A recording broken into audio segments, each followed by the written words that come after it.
안녕하세요. 대단히 반갑습니다. 글 읽는 장영TV 이종수입니다. 이번 시간은 1080번째 시간으로 강태공이라는 글을 읽어드리겠습니다. 강태공.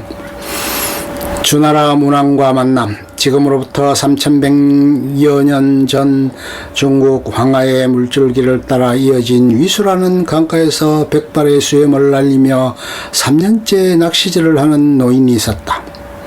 그렇게 기나긴 세월 동안 피레미 한 마리 낚지 못하고 허송세월만 보내고 있던 터라 사람들로부터 무의도식자라고 손가락질을 받았다. 그러면서도 끝까지 낚싯대를 붙들고 있는 그 노인은 옷자락 어디 하나 성한 곳이 없이 누덕누덕 꿰매져 있는데 그나마 깔끔한 기색마저도 전혀 없어 그저 흐름하고 보잘것없는 노인에 불과할 뿐이었다. 한편 주나라를 건설하여 새로운 인재를 찾고 있던 문왕은 여러 방면으로 지혜와 경륜이 있는 인물을 물색했으나 모두가 그만할 뿐 특출한 현인을 찾지 못했다. 그 당시는 국가가 하늘 일이나 나라의 모든 일을 판단할 때 무엇보다 역에 의한 판단을 중요시하던 시기였으므로 역의 논리를 더욱 체계화시키던 시절이었다. 그로 인하여 소위 주역이 생겼던 것인데 인재를 찾지 못해 대단히 고민을 하던 문왕을 안타깝게 여긴 주역 팔기에 능한 한 신하가 괴를 뽑아보더니 위수라는 강가를 가게 되면 백발노인이 있는데 이분이 천하를 다스릴 경세가라는 정단이 내려져 싸웁니다 라고 임금께 아뢰었다. 문왕은 그 신하가 정해준 날 정해준 시간에 많은 신하들과 함께 위수 강가로 나갔다. 강가에 가서 보니 황량하게 드넓은 강가는 오히려 황무지나 무주공산처럼 적막감만 들었지 막연할 뿐으로 천하를 다스릴 수 있는 경세가를 만날 수 있다는 것은 말도 되지 않는 헛된 소리라 생각됐다. 오직 하나 겨우 눈에 띄는 것은 저쪽 강변에서 삿갓을 푹 내려쓰고 앉아있는 허름하고 보잘것없는 노인뿐이었다. 신하들은 그 노인에게로 다가가 뭐라고 대화를 나누는 것 같아 보였다.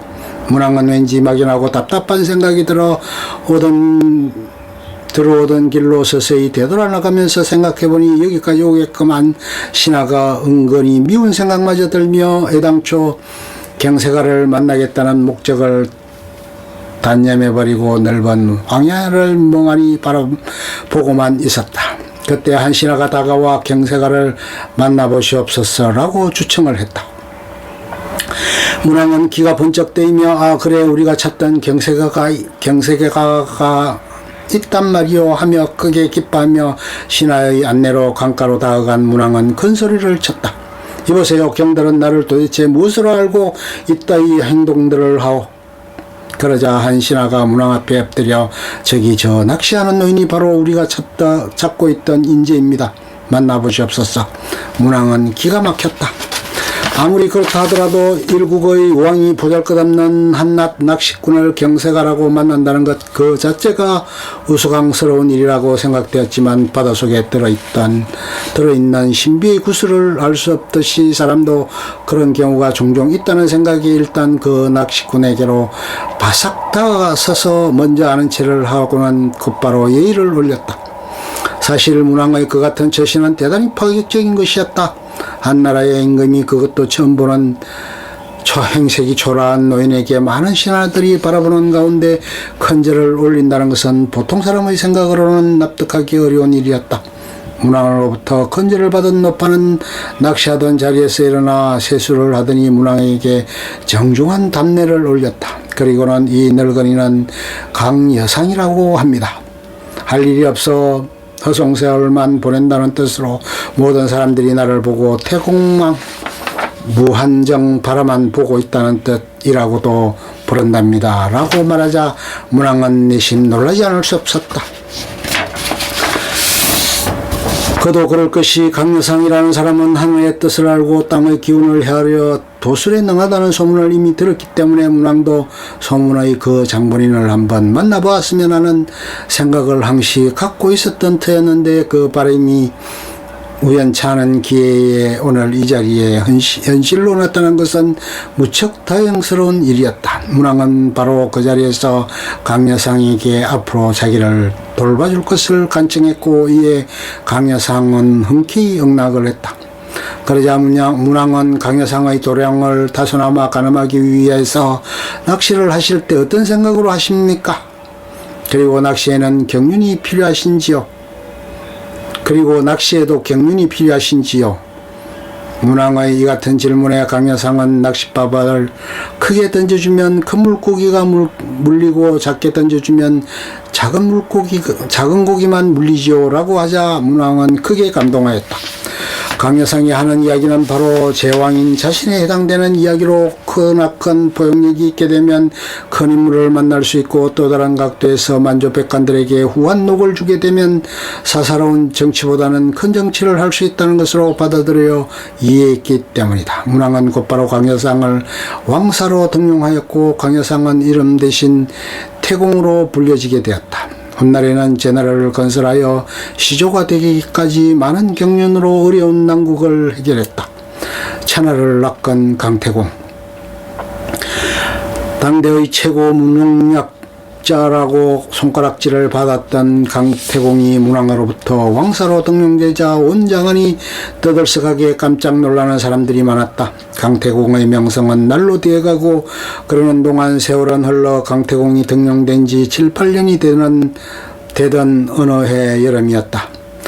험준한 산봉우리 5, 6개를 축지법의 도술로 단숨에 넘어 산수가 수려한 기암절벽에 앉아있는 강태공의 눈에 산봉우리 아래 산등성이에서 소복자림의 여인이 손으로 땅을 치는 모습이 보였다.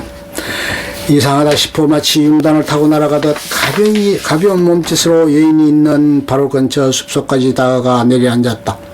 산봉우리에서는 멀리 떨어져 있어서 울음소리를 듣지 못했을 따름이지 가까이 다가가 보니 여인은 땅을 치며 통곡하는 것이었다. 또 한편으로 희한한 것은 무덤 속에 들어있는 맹인을 원망하는 듯한 말을 하면서 대성통곡하는 모습이었다. 시간이 흐를수록 그 여인은 울음소리가 커지며 아이고 이놈의 영감탱이야, 나는 어찌하라고 그런 유언을 남겼어, 아이고 원통해라. 한참을 바라보고 섰던 강태공이 그 여인에게로 다가가 여보시오 부인, 무슨 까닭에 그달지도 슬피우시오. 강태공의 이 같은 말이 몇 차례 반복되자 여인은 손수건으로 눈물을 닦으며 강태공을 힐끗 쳐다보았다. 여인의 얼굴은 둥근형으로 쉽게 드러날 만큼의 미색을 갖추었다. 강태공은 깊은 산속에서 여인과 단둘이 이야기를 나눈다는 것이 조심스러운 처지였지만 그래도 여인 혼자 깊은 산중에 울고 있는 것으로 보아 무엇인가 말 못할 사연이 있을 거라는 생각이 들었다. 통곡의 연유를 조심스레 물어보기로 마음먹었고 그 까닭을 하나하나 물어보기 시작했다. 여인은 강태공의 겸손한 태도가 믿음직했는지 울음을 멈추고 조용한 어조로 입을 열기 시작했다. 지금 이 무덤은 6년 전에 죽은 남편인데 이 괴짜 남편이 마지막으로 유언하기를 내 무덤에 풀이 나지 않으면 재혼을 하고 만약 풀이 무성하면 독수공방을 하더라도 재혼하지 말고 과부로 살아가라는 말을 남기고 세상을 떴습니다. 그러자 강태공은 그러면 어떻게 무덤에 풀이 왕성한 이 순리대로 혼자서 살아가지 쉬지 통곡할 필요가 뭐 있는지요. 여인은 강태공 이야기가 서운하다는 듯이 사람이 어디 그래요. 어쩌다가 한 남정네를 알았는데 그만 깊은 정이 들어 재혼해서 그동안 이루지 못한 달콤한 삶을 영위하고자 약속해서나 그래도 옛 영감의 유언이 생각나 와본 건데 이렇게 풀이 무성하게 자라고 있으니 이래도 저래도 못하고 울고만 있답니다. 여인의 그 같은 말은 원망과 절규에 가득 차 있어 무덤에 풀만 없다면 금방이라도 재혼하겠다는 속마음을 여실히 보여주었다. 강태공은 다시 그 여인에게 금년 나이가 몇이요? 하고 묻자 그 여인은 조금은 귀찮은 듯 큰 소리로 예, 41요. 41. 여인의 그 같은 퉁명스러운 목소리에도 강태공은 껄껄 웃으며 아니 왜 이렇게 큰 소리를 치십니까? 누가 보면 둘이 싸움한다고 하겠습니다.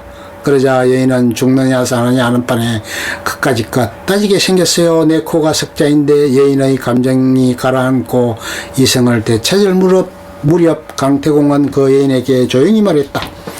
나는 당신을 희롱하려고 그런 것이 아니고 세상 남자들이 여자들만 보면 희롱하려고 애쓰지만 나는 오로지 당신을 돕고자 하니 아무 오해 마시고 내가 어떻게 하면 당신을 도와줄 수가 있는지 말해보. 이 말에 그 여인은 기가 번쩍 뛰어 자신도 모르게 강태공의 손을 덥석 잡으면서 그러면 선비님께서 내가 재혼할 수 있는 비방이라도 갖고 계시단 말이오. 그러면서도 이내 여인은 실망한 듯 아니 이 무덤의 풀을 없애기라도 할 수 있는 신선이라도 된단 말이오.